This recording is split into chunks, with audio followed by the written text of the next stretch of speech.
Porque necesitamos naciones con el diseño de Dios. Junto con Shelly Petit construimos pensamiento para lograrlo, sembrando una semilla que dará fruto en el futuro y por las próximas generaciones.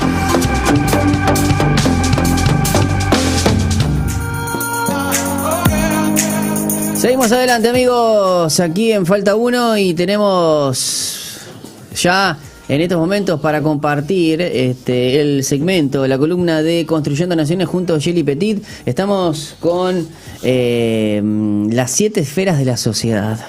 Opa, hola. Me imagino, sí, algo así. Sí. Bueno. y dentro de unas esferas entramos en la primera, que es la de la familia. Y bueno, para hablarnos de todo esto y enseñarnos, está con nosotros la flamante tía intensa de Shelly Petit. Sí. Las vi en unas fotos ahí, sesión de fotos de tía con pancita. Una locura. Yo creo que en estos momentos estamos en condiciones de decir que ese niño está peligrando. Sí. Que no sea muy cachetón, porque me parece que esos cachetes ya vamos a saber dónde van a estar, porque se lo va a comer literalmente la tía, ¿no? Sí, bueno. Sí. A mí me encantan los niños, pero y es el primero, ¿ok? O sea, que todos mis años esperando ser tía están aquí aguantando para tenerlo. Sí. Pobre. Bueno, por un lugar, a su favor, es que de última van a tener, cuando los padres van a querer tener su tiempo a solas, después, obviamente, mientras están cansados y todo, por lo menos ya tienen un lugar. Sí, se la enchufan a la tía y... Va a andar con la tía Shelly y ya está. Si tienen reposo 5 días a la semana, no tengo problema. Bueno. Bueno, Shelly, comenzamos porque justamente esto que estamos hablando tiene que ver justamente con la primera esfera, ¿no? Que tiene que ver con la familia. Contame primero, para arrancar, cómo empiezan el comienzo de estos conceptos de por qué se le habla o se dice que hay 7 esferas en la sociedad. Bien, hay varias partes de la Biblia donde se habla acerca de las 7 partes en las que está constituida la nación, no de manera explícita, sino de forma simbólica. Pero, digamos, este entendimiento para este siglo vino alrededor de los 60. Hubo un misionero, el fundador de Juventud con una Misión, de Jucún, que es la organización con la que yo trabajo. Se reúne con el fundador de otra organización misionera. Pero bueno, antes de eso, Loren Cunningham, que es el fundador de Jucún, se va a unos días de retiro a una montaña junto con su esposa en la casa de otros amigos. Y él esos días estaba cargado por el hecho de que no lograban que el evangelio estuviese llegando a las naciones como organización misionera y digamos, estaba hablando obviamente, orando por la iglesia en general, ¿no? La iglesia el evangelio estaba llegando a diferentes países, pero aún así no lográbamos discipular países. Es decir, en un país puede haber muchos cristianos y no necesariamente ver la libertad, la prosperidad, la bendición de la que habla la palabra.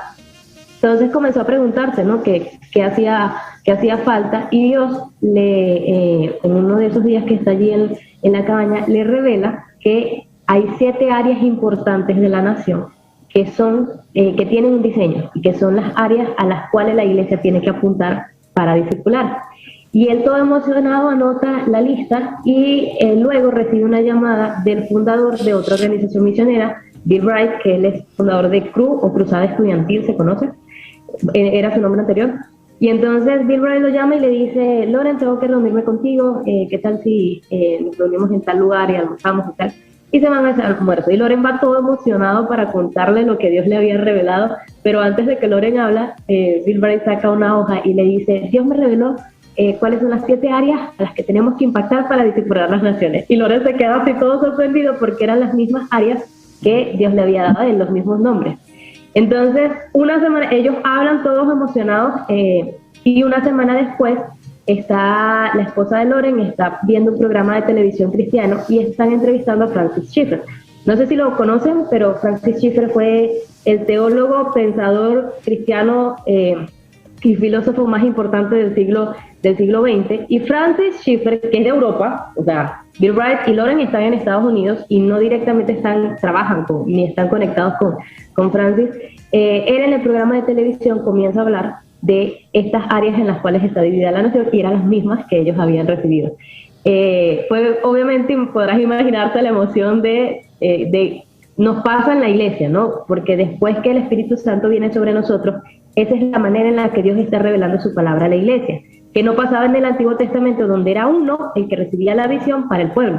Hoy no, hoy Dios revela en función de cuerpo, es decir, la palabra que le revela a uno es confirmada a través de otras personas. Entonces, eso mismo que nos pasa en la iglesia de manera local, pues también está pasando de manera universal, porque está pasando con ellos, que son los directores de las organizaciones misioneras más influyentes de esa época, pero al mismo tiempo, o sea, ellos comienzan a trabajar en base a eso, pero a la par, Dios comienza a traer mayor revelación sobre estas áreas a otras personas cristianas, a otros pensadores cristianos, para nutrir esta idea. Porque, digamos, ellos entendieron, bueno, la nación está dividida en 7 partes, tenemos que ir a esas 7 partes.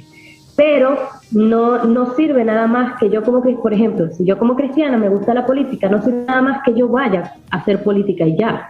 Porque si voy a una universidad humanista y me enseñaron a hacer política a la manera humanista, no voy a transformar el lugar. Para transformar el lugar yo necesito hallar en la palabra el diseño de Dios para el gobierno civil, y allí sí voy a ese lugar y transformo el lugar. Entonces, y así con cada una de las áreas. Pero este nuevo entendimiento de que no solamente tenemos como iglesia que ir a estas 7 áreas, a estas 7 esferas, sino que tenemos que ir con la idea correcta y con el diseño correcto dado por Dios para las esferas, esto sí es algo más nuevo. Es decir, esto ha sido revelado a las últimas generaciones de pensadores que están trabajando en esta área. Hay muchos libros que pueden buscar al respecto. Cuando buscamos libros de cosmovisión, pueden ir a una librería y buscar libros de cosmovisión bíblica, y la cosmovisión lo que nos enseña es a tener una perspectiva bíblica, una visión bíblica de toda la vida, de todo el mundo, de todo lo que Dios ha creado, y el mundo está dividido, pues en cada país está dividido en estas 7 áreas, que son familia, primeramente, que es la base de la nación, es la primera y más importante, familia, religión, educación, economía, economía, medios de comunicación, artes y deportes, que van en la misma esfera, y la última es gobierno civil. Gobierno civil es la última porque es la que protege, va a garantizar la libertad para que las otras esferas puedan vivir conforme al diseño que Dios ha dado. Y bueno, la primera de ellas es la familia. Toda transformación inicia en el corazón del individuo, pero ¿qué es lo primero que el individuo va a impactar? Su casa. O lo primero que debería impactar es su casa. Es el orden correcto. No suele ocurrir hoy así, pero lo primero que debería cambiar y ser transformado al diseño de Dios es la familia. Ahora, nosotros, ¿qué está pasando? ¿Qué es lo que pasaba con el Evangelio? Hay uno de los escritores que habla acerca de las 7 esferas, que tiene una forma muy dura de hablar, de llamar la atención y exhortar a la iglesia. Él dice que nosotros hemos mutilado el mensaje del Evangelio, porque estuvimos mucho tiempo predicando nada más sobre el Evangelio de salvación y no el Evangelio del reino. Y Mateo 28, la Gran Comisión, nos dice que tenemos que ir y hacer discípulos a las naciones, es decir, no a personas dentro de las naciones, sino a las naciones, es decir, toda la nación tiene que ser discípula. Y luego dice, enseñándoles que guarden todas las cosas. No dicen solamente las cosas de la vida religiosa, sino todas las cosas que yo he mandado. Y la Biblia nos ha mandado cosas. En la Biblia están descritas cosas para las 7 esferas y para todas las áreas de la vida. Solo que nadie nos enseña eso. Entonces, cuando alguien viene a la iglesia, se convierte, obviamente el Señor comienza a hacer una obra de transformación. Pero las familias de nuestra iglesia, cuando llegan, no están llegando a una iglesia donde les enseñen cuál es la forma y el diseño de Dios para las familias. Se asume que lo debemos vivir, ¿no? Se asume como que lo sabemos, pero realmente no conocemos qué es lo que Dios ha dicho para la familia, el orden de Dios para la familia. Y lo vemos el lugar no es diferente, el porcentaje de divorcios que hay dentro de la iglesia al que hay en el mundo, por ejemplo, ¿ok? Porque en nuestras iglesias, nuestras familias llegan y aún así, siendo familias cristianas, terminan en divorcio, porque no les estamos dando como iglesia las herramientas para que ellos puedan vivir en el orden correcto y ver la paz y la bendición de vivir bajo ese orden. ¿Por qué los niños crecen y cuando llegan a la universidad se pierden? Porque no fueron educados en el orden correcto. Y les leo precisamente hablando de los niños, porque es uno de los puntos más importantes acerca del diseño de Dios para la familia. Todos sabemos, si yo hago la pregunta, y siempre lo hago cuando enseño en lugares presenciales, siempre pregunto, ¿de quién es la responsabilidad de la educación de los hijos? Bíblicamente. Díganme ustedes, ¿de quién es la responsabilidad bíblicamente de la educación de los hijos? ¿A quién Dios le debe? El Jonah debe saber. No, ¿sabes que no? Les leo Deuteronomio 6. Dice la primera parte: estos pues son los mandamientos, estatutos y decretos que Jehová vuestro Dios mandó que os enseñase para que los pongáis por obra en la tierra a la cual pasáis vosotros a tomarla. Y todos sabemos que los mandamientos y decretos que Dios estaba dando no era solamente para la vida religiosa, porque Dios habló acerca de cómo trabajar el ganado, de cómo trabajar la tierra, de cómo trabajar las artes, de cómo incluso trabajar el gobierno civil. Es decir, cuando Él dice todos los estatutos, es todo lo que Dios dio del diseño de todas las áreas. Dice acá, Dios da el mandamiento y dice, estos son los estatutos que les doy, ¿ok? Para que los pongan por obra en la tierra que van a entrar. Pero más abajo dice, y las repetirás a tus hijos, y hablarás de ellas estando en tu casa, y andando por el camino, y al acostarte y cuando te levantes. Es decir, ¿a quién le está delegando la responsabilidad de enseñar el diseño de Dios para las diferentes áreas de la vida? A los padres. Ahora, aunque nosotros como iglesia, digamos, por cultura preguntamos, ¿de quién es la responsabilidad de la educación? Todos vamos a decir de los padres. Pero ¿quién está educando a los hijos hoy? La escuela. Pero ¿quién hace el currículo de la escuela? El Estado. Es decir, ¿quién termina siendo el responsable de la educación de los hijos? El Estado. Entonces el Estado va a hacer currículos con una filosofía que le favorezca al Estado. Luego los niños crecen y obviamente saca a Dios del currículo, ¿ok? Dios no tiene nada que ver con las diferentes áreas de la vida y con los diferentes conocimientos. Pero te comento, Sherry, que por ejemplo, en nuestro caso, en nuestra casa, nosotros, claro, tenemos bastante influencia en lo que es la enseñanza, ¿no?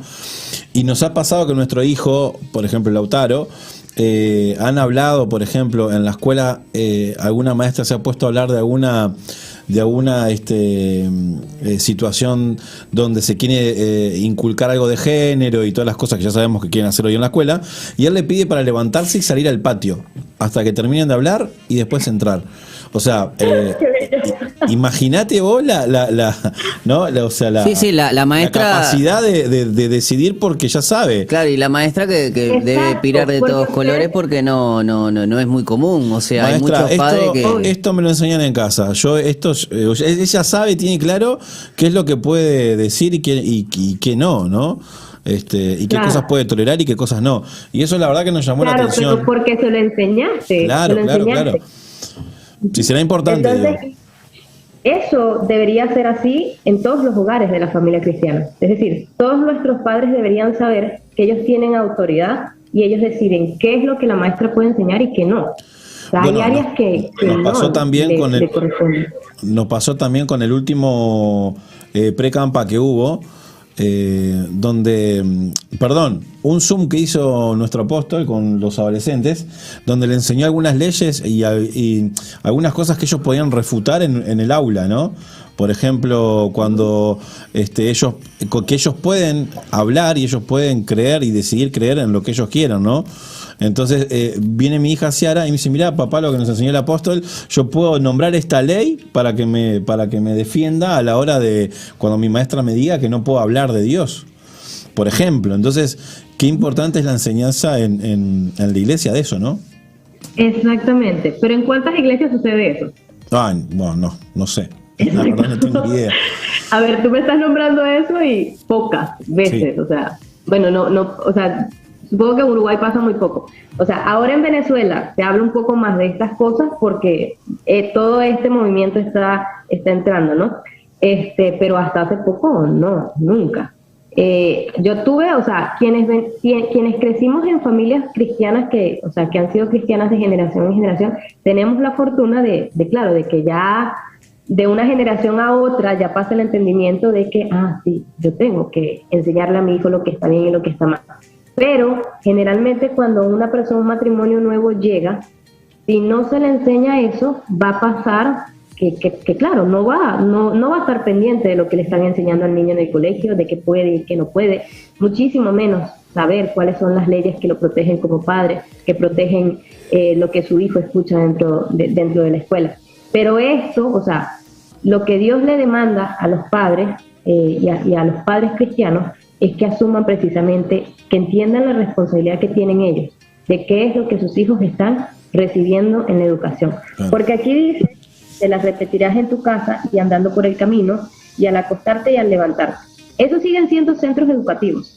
Si tú no ocupas el lugar de tu educar, pues el mundo sí lo va a ocupar, el enemigo sí lo va a ocupar. Si tú antes de que el niño duerma no te sientas con él, con tu familia y levantas un altar, el niño igual va antes de dormir a hacer algo, ¿ok? Puede usar su teléfono y ver el Instagram y que el mundo sea el que lo esté enseñando. Cuando se levanta, si tú no dedicas el primer espacio de la mañana con tu familia a levantar tu altar, igual, o sea, esos espacios que no levantas con tu familia para educar, siguen siendo espacios donde el niño igual va a aprender. Pero lo que pasa, Shelly, lo que pasa es que nosotros como padres, y no importa si sos cristiano o no, tenemos que empezar a entender que esos espacios nunca van a quedar vacíos.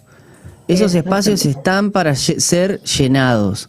Y no el tema es que o lo llenás vos o lo llena el pibe o la maestra con inclinaciones de género, y que va a hacer lo que, claro, imponer su filosofía. Entonces, si nosotros como padres no somos conscientes de eso, somos los primeros responsables luego de decir, no sé, mirá qué le pasó a mi hijo ahora que piensa tal cosa, qué rara que está. Entonces después, claro, como que si nosotros no empezamos a tomar conciencia, después no vamos a tener derecho ni a quejarnos, que no es una cuestión hasta de quejarnos ni de desear mal. A lo que voy es que es consecuencia de nuestra ineptitud, de ser ineptos y de ser, y para que sea duro y que nosotros como padres aprendamos de ser ineficaces, de ser malos padres. Porque el que vos tener la chance de que vos les des la oportunidad a tu hijo de darle herramientas, y no se la das porque estás cansado, porque querés ver el partido, porque querés ir, que agarrar el control y que no te embromen. No, porque estoy trabajando, ¿sabes? O sea, porque estoy trabajando y le dedico más tiempo al trabajo que el que puedo dedicar. O sea, el trabajo termina consumiendo. Y después vos vas y encontrás a padres que vienen y dicen, yo se le di al pastor, acá tengo mi hija. Queremos que el pastor haga el trabajo de nosotros. No, pará, papá, fuiste vos el que la trajiste al mundo, claro. Hermano, vamos arriba.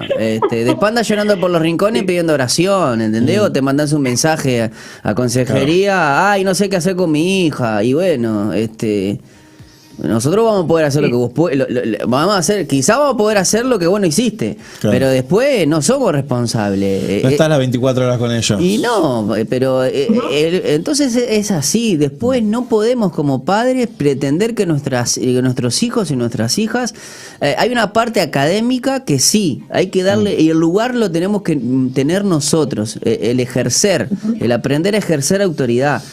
La autoridad no se pide ni se reclama ni se, porque cuando la estás reclamando ya la perdiste. La autoridad se ejerce, y ejercer es venir, mirá, hija, hijo, vamos a sentarnos. Capaz que al principio tu hijo adolescente dice, no jodas, papá, pero vos perdés cuidado, que cuando vos sos constante y que vos decís, no, vamos a ver, ¿qué es lo que te pasó? ¿Qué aprendiste? Yo a mi hija, cada vez que la encuentro, la voy a buscar a la escuela, hay preguntas que son cerradas y preguntas que son abiertas. Entonces, ¿cuáles son las preguntas que son cerradas? ¿Cómo te fue en la escuela? Bien. No hay diálogo ahí. Sí. ¿Entendés? Ahora, es como tomar datos, ¿no? Claro, ahora, cuando vos te das cuenta que vos le das oportunidad de decir, bueno, ¿con quién jugaste hoy?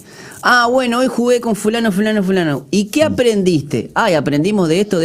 Bueno, ahí empezó, y de ahí ella solita me empieza a contar cómo le fue en la escuela. O sea, que jugó con fulana, que hizo lo otro, que, papá, ¿y sabés qué? Me pasó que en el recreo, y me empieza a contar algo que yo no le pregunté. Claro. Fulano vino y me pegó, por ejemplo, claro. me pasa a mí mucho. No, claro. Este vino y me pegó y el otro y te yo agarré la pelota, jugué al fútbol y le pegué un puntazo a la pelota y le pegué en la maestra. No, pará. Pero ¿sabés qué? ¿Sabés lo que me pasó, Shelly? Yo eso lo aprendí leyendo, lo aprendí informándome, lo aprendí escuchando. Pero si a mí no me interesa, después digo que mi hija sube una foto diciendo, acá estoy con mi Bendy. Claro. ¿Entendés? Dios la guarde. Pero claro, entonces si no nos damos cuenta de que tenemos que hacer cosas y tenemos que escuchar, leer. Yo, por ejemplo, les animo por ejemplo, hay pilas de libros, Enfoca a la familia, el doctor Dobson, Sixto Porras. Hay uno muy bueno ahora de Lucas McNeil. Marín, que estuvo en Veraca. Lucas Marín. Sí, bueno, se lo compré a mi hija, se lo regalé, ¿no? Y se lo comió en 3 días, se leyó todo el libro. Bueno. Y está buenísimo, lo recomiendo, ¿eh? Así que hoy le estamos dando de bomba a los padres. Sí, duro. Que necesitamos, porque la verdad, necesitamos que cumplan el rol de hablo de padres, ¿no? Cuando hablamos de padres, obviamente está incluido padre y madre, ¿no? Y sabemos que también hay madres que hacen de madre, de padre. Bueno, estamos hablando de eso. Hoy, lamentablemente, tenemos que hacer esas aclaraciones porque nuestros hijos no necesitan. Claro. Shelly, bueno, la verdad, porque ya nos tenemos que despedir de este bloque. Muy buen inicio para arrancar esta primer esfera. Así es. Esfera mágica. Continuamos la próxima semana, podemos seguir hablando un poco más, porque es la esfera más importante. O sea, la transformación de la nación va a iniciar en los hogares. No, y algo importante, nosotros tenemos como artículos en la Constitución, en nuestra Constitución, que yo no sé si lo dice otra Constitución en el mundo, que dice que la familia, en el artículo 40 y 41, habla de la Constitución de la República Oriental del Uruguay, habla de que la familia es base y fundamento de la sociedad. O sea, la familia es base y fundamento de la sociedad. O sea, a punto que cuando redactaron la Constitución pusieron a la institución más importante como el fundamento y piedra fundamental de la familia, de la sociedad, que es la familia. O sea, que no es, como dice mi padre, moco de pavo. Claro. Exacto. Entonces, imagínate, eso providencialmente está puesto allí, escrito en la Constitución de Uruguay. Y para sanar entonces el corazón de Uruguay, para que en Uruguay baje el índice de suicidios, en los niveles de vicios que hay y el daño que hay en la sociedad de Uruguay, ¿qué es lo primero que necesita ser sanado? Su fundamento, sus bases y sus fundamentos, que es la familia. Pero las primeras en ser sanados deben ser y transformados deben ser las familias de la iglesia, y ellos van a ser luz para las familias de la sociedad. Y así entonces se transforma el resto del país, porque si cuidas a esos niños al crecer son los que van a ir a las diferentes otras áreas de la sociedad. Pero ¿dónde se forman? En casa. Excelente. Bueno, Shelly, muchísimas gracias y nos reencontramos el próximo miércoles con más Construyendo Naciones. Te mando un abrazo grande. Abrazo, Shelly. Nos vemos. Nosotros vamos a ir a la pausa, Colocho. Y ya tenemos un invitado ahí a 2 minutitos. En 2 minutitos, me encantó esta primera esfera, ¿eh? Muy buena. Es una esfera donde vamos a estar hablando de muchas cosas. Vamos a la pausa y al regreso venimos con más Falta Uno.